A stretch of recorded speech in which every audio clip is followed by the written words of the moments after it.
On the evening my spouse communicated her requirement for personal space, I made no attempt to contest or plead. Nor did I query why. This was not what she anticipated from me.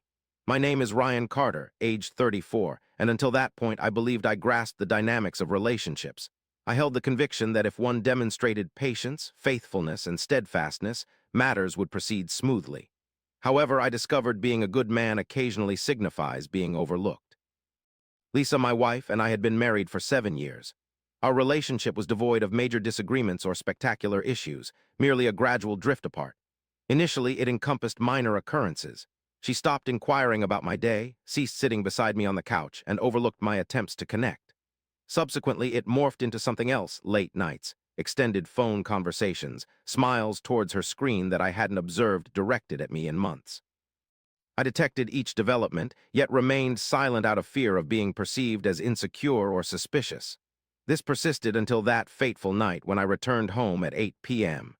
The house was unusually tranquil, unnaturally quiet. Lisa was seated at the dining table, neither eating nor working, merely waiting. That's when it became apparent to me that something was imminent. "We need to talk," she said, and I took a seat opposite her, maintaining composure. "I require some personal space," she went on. There it was, the sentence every man dreads preceding an upheaval. I simply nodded in agreement. "Okay," she blinked, echoing my response. I leaned back slightly. "If that's what you need," her demeanor shifted to confusion, as if questioning why I wasn't reacting as she anticipated. I met her gaze, and without uttering a word, she revealed her concern. "I feel like I've lost myself," she admitted. That phrase, that excuse, I had heard it before, albeit not from her but from other narratives. I once more nodded my understanding. This time, however, an internal shift had occurred within me. For in that instant, one truth was made manifest: I wasn't losing her. I had already lost her. The following weeks were eerily tranquil. She increased social outings, prolonging late-night rendezvous with friends. I ceased inquiries not because of indifference but due to a newfound realization. It's futile to persuade someone to remain when they've chosen to depart.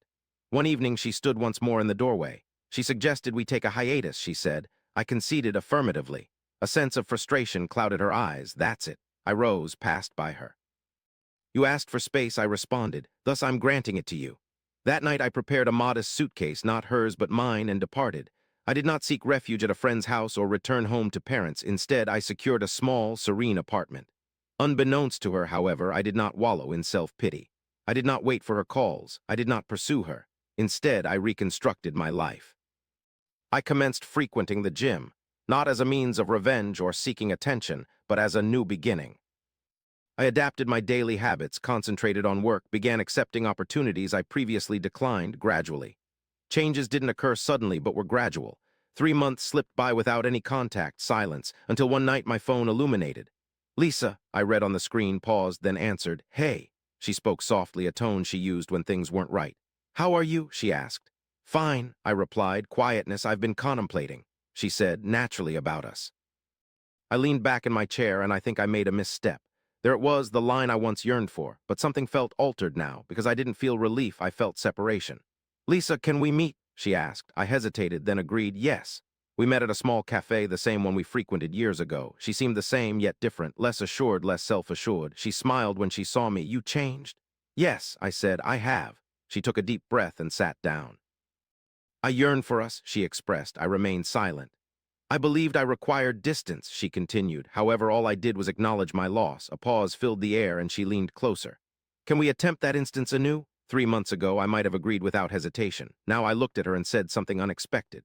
"I granted you space," I stated calmly, and within that space I paused. I discovered myself as well. Her smile waned. "What does that imply?" I stood up. "It implies," I stared deep into her eyes, "I'm no longer the man you walked away from." Silence ensued, and I chose not to return. She remained silent, for the first time understanding something. The man she assumed was perpetual had already vanished. And as I departed from that table, a significant truth struck me.